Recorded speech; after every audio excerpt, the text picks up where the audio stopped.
and today I'm gonna show you how to make your own Pygmy puff! You guys asked for more Harry Potter tutorials, so today I'm gonna give you one more Harry Potter tutorial. I love Pygmy puffs, I think they're super cute and they're super easy to make.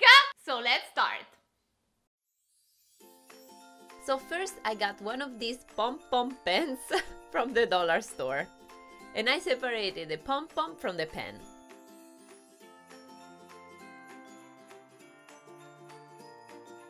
Then I got a piece of pink foam.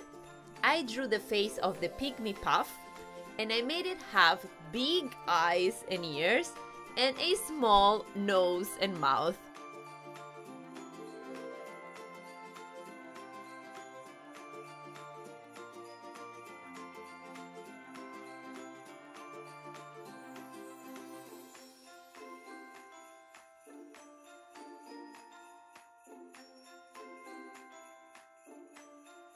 After cutting out the face, I attached some googly eyes to the foam.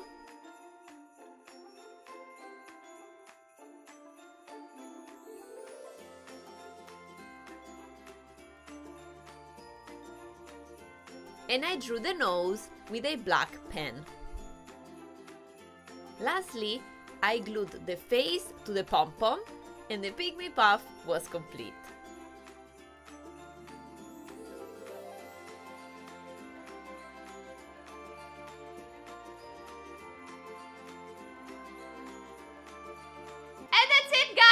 Let me know what you think of this tutorial.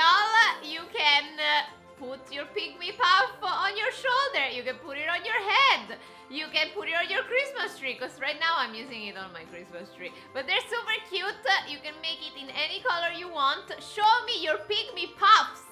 Tag me in your pictures. And I'll see you guys next time. Bye!